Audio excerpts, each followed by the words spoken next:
FIFA র্যাঙ্কিংয়ে বাংলাদেশের অবস্থান 181 আর ফ্রান্সের অবস্থান 1।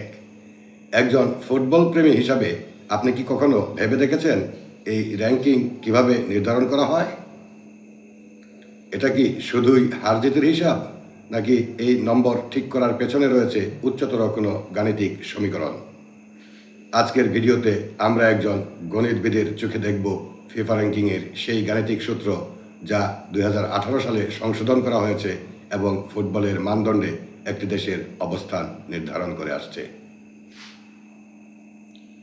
নাহমাদুহু ওয়া নুসাল্লি আলা রাসূলিহিল কারীম। বিসমিল্লাহির রহমানির রহিম। সম্মানিত দর্শক শ্রোতা, আসসালামু আলাইকুম ওয়া রাহমাতুল্লাহ। ফিফা বর্তমানে ব্যবহার করে ইএলও বা এলও রেটিং সিস্টেম।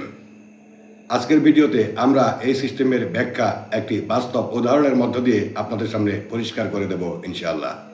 সুতরাং আমাদের সাথেই থাকুন এবং ভিডিওটি না টেনে সম্পূর্ণ উপভোগ করুন। এলও রেটিং সিস্টেমের সূত্রটি আপনারা স্ক্রিনে দেখতে পাচ্ছেন।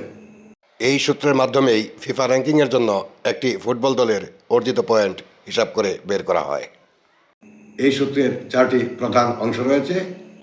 1. পি বিফোর অর্থাৎ ম্যাচ শুরুর আগের একটি দেশের পয়েন্ট।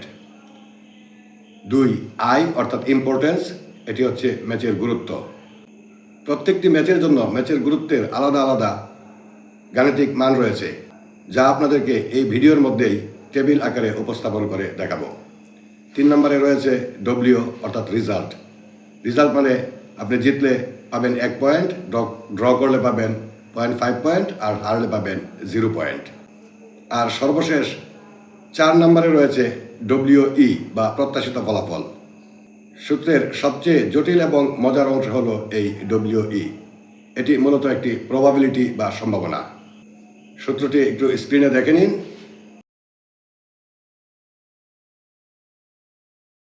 সহজ কথায় যদি বলি, ধরুন শক্তিশালী ফ্রান্স দুর্বল বাংলাদেশের সাথে খেলে, তবে গণিত বলবে ফ্রান্সের জেতার সম্ভাবনা 98%।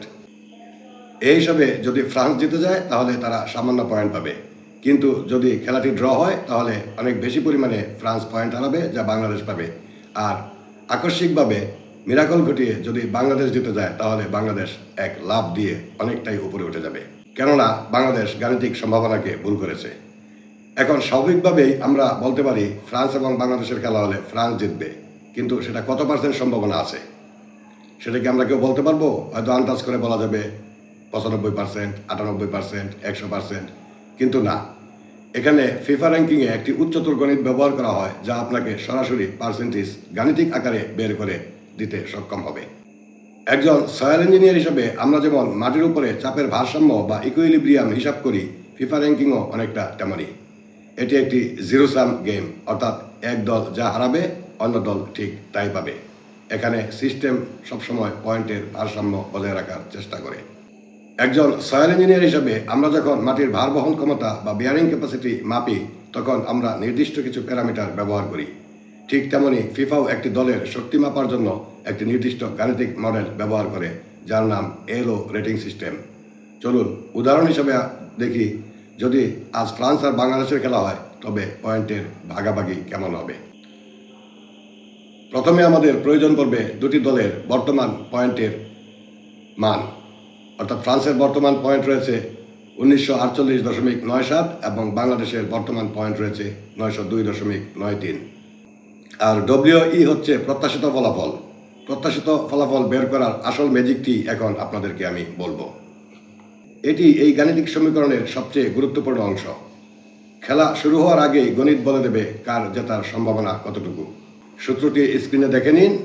আর এখানে ডিআর হলো দুই দলের পয়েন্ট পার্থক্য, যেমন 1948.97 বিয়োগ 902.93 সমান 1046.04।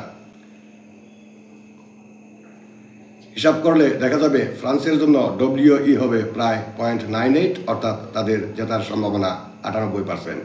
আর বাংলাদেশের জন্য ডব্লিউই হবে প্রায় 0.02 বা জেতার সম্ভাবনা মাত্র 2%। চলুন মূল সূত্রের হিসাব শুরু করা যাক।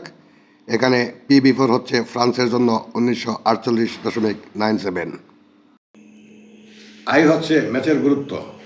যেমন ধরুন একটি বিশ্বকাপ বাছাই পর্বের ম্যাচ, এই ধরনের ম্যাচের জন্য ফিফা নির্ধারিত মান I=25।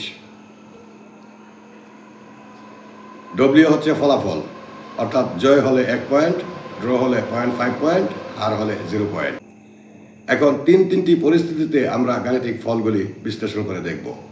পরিস্থিতি 1, যদি ফ্রান্স জিতে যায়, যা প্রত্যাশিত, তাহলে ফ্রান্সের নতুন পয়েন্টের সাথে 0.50 যোগ হবে, অর্থাৎ নতুন পয়েন্ট হবে 1949.47, আর বাংলাদেশের নতুন পয়েন্ট হবে 902.43, অর্থাৎ বাংলাদেশ 0.5 হারাবে।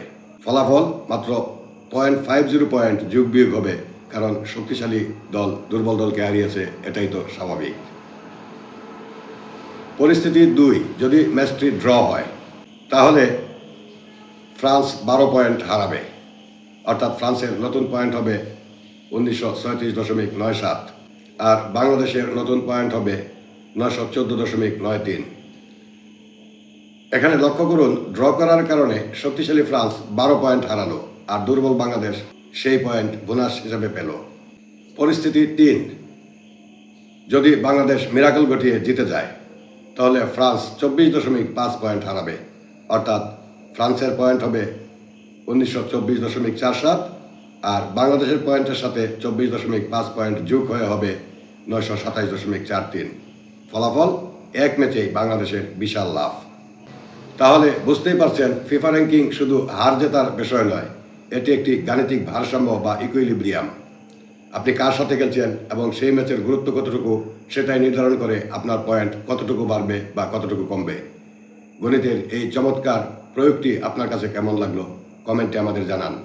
আর এই ধরনের আরও মজার ভিডিও পেতে চাইলে চ্যানেলটিকে সাবস্ক্রাইব করে পাশে থাকুন। ধন্যবাদ। আজকের আলোচনা এ পর্যন্তই। দেখা হচ্ছে পরবর্তীতে অন্য কোনো ভিডিওতে অন্য কোনো আলোচনা নিয়ে। ততক্ষণ পর্যন্ত ভালো থাকুন, সুস্থ থাকুন। আল্লাহ হাফেজ। আসসালামু আলাইকুম রহমতুল্লাহ।